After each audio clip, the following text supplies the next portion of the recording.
My youngest memory of identity, I believe, was in kindergarten, where I was getting ready for school, and my adoptive family is white. And I remember getting into my mom's makeup bag, and I put on her makeup, her beige makeup on my brown skin, and it didn't seem awkward to me. It just seemed like that's what I was supposed to do because that's what she did.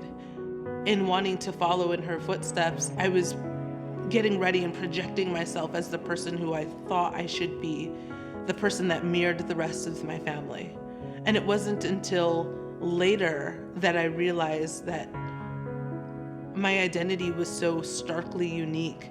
And it was hard for me for a very long time, for several years, to own my own identity and be proud of the identities that I was born into and the identities that I have.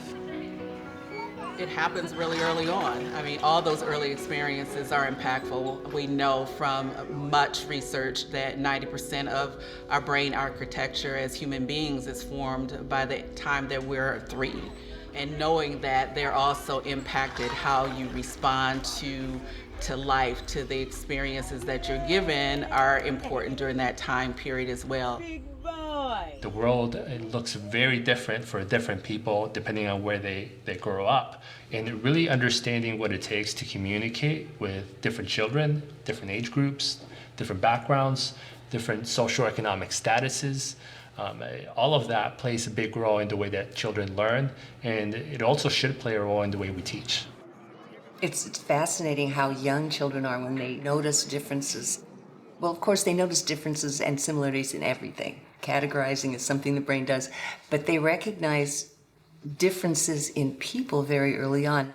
So similarities and differences are really, really important to the human brain. Being able to notice differences helps children to know who's their mother compared to some other human being walking by. It's just something that we do. I do believe in classrooms that are cross-cutting social, economic, cultural orientations, because I think that these children in those environments grow up to appreciate difference, and they're certainly much more empathetic. In a classroom setting, I think there are golden opportunities, just like exquisite teachable moments around difference that could start just because of the curiosity that children have about each other and the differences that may exist. My earliest racism memory, I believe, was in first grade. We were outside at school playing on the playground, and someone whom I thought I was friends with called me the N-word. And truly, at that moment, I didn't know what it meant.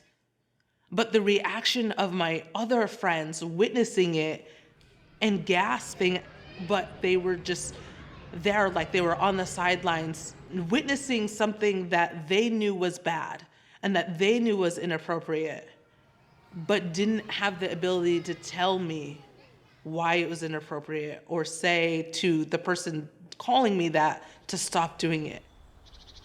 The teacher came and separated the two of us, and the teacher kept saying, "Are you okay? I'm so sorry." And then I realized, oh, this shouldn't have happened. But the teacher trying to do the right thing ended up separating us both, which made me feel like I did something wrong. Like, why can't I just play with my friends? And then as the day progressed, as the afternoon progressed, I was becoming sad, and I knew that something wasn't right because of how I looked. And I came home and I told my parents about it. And then they explained to me what it meant. And then I knew I would never be the same in their eyes, in my friends' eyes. And that changed it for me forever. And when that boy called me the N-word, he probably heard it from an adult. He learned that behavior from someone who probably was not 6. If you are a little white child living in a small town and you've only seen white people, then in your mind that's normal because white is normal because you've only seen it. But if that carries over, it can become a bias. It can become a negative.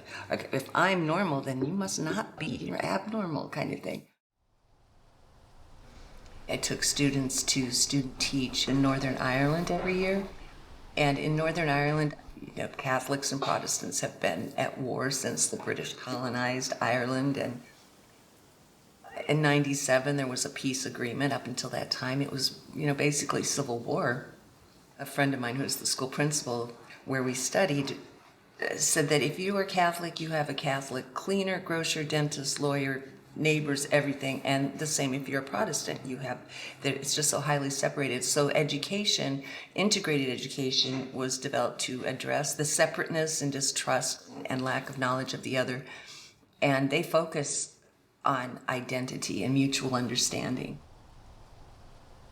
In Northern Ireland, Paul Connolly he's done several studies that have shown that children as young as 3 or 4 years old can look at photographs and identify a person as being Catholic or Protestant simply by looking at those photographs.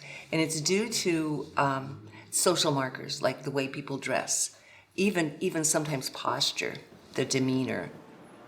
He also found that sometimes they carry negative perceptions of the other that no one probably taught them overtly, but they've picked up from family and friends and just what they hear and see. So it starts very young. They're noticing and they're developing theories. And if we don't talk with them and help them, they can develop some pretty faulty theories. If I am told that I'm not worthy or I'm less than, I'm ignored, I'm abused, all of those negative influences, high stress, any toxic environment is going to impact how my brain develops and therefore my perception of things. So doing the work in diversity, equity, inclusion within organizations is really essentially the same thing as doing the work within the educational system and doing the work with children. We're all people. The things that I teach corporations, the things that I teach Fortune 100 companies is how to play in the sandbox with others. It's the same foundational things that we've learned in an early age that somehow as adults we've seemed to have forgotten. So the work truly actually starts when we start forming relationships. When we are starting to be able to speak to others, that's when this work is truly important. When we start engaging with others, when we start playing with others as early as the playground, as early as daycare, as early childhood development, that's when this work begins. And kids especially mimic so many of their behaviors and so many of the visions and the sights that they see adults do. And back to the playground, when I was 6 years old, what could have been different for me is the boy being separated from the playground and from the situation instead of both of us. Where when I was separated with him, I felt shameful. I felt like he said something inappropriate to me because of who I am instead of because of who he is or what he was taught. And so I wish that that teacher would have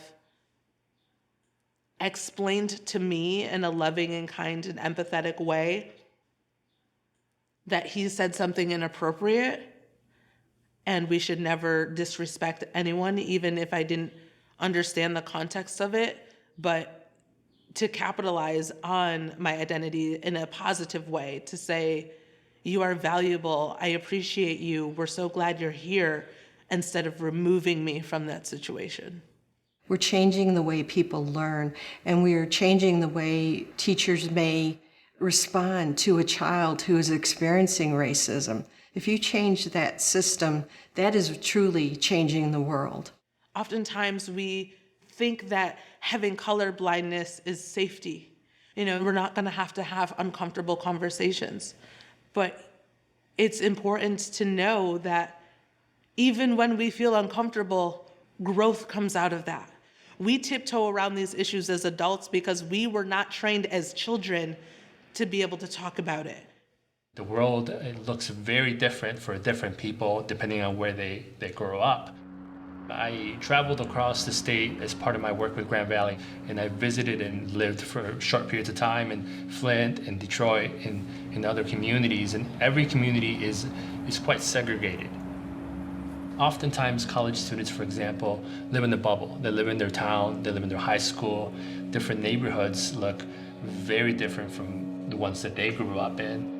And so once they're in college and they're learning, they have opportunities and access to learn about diversity, inclusion, and equity, and all the beautiful parts of our cultures, and really understanding what it takes to communicate with different age groups, different backgrounds, different socioeconomic statuses. And so often students do not get to experience real diversity until they're in college.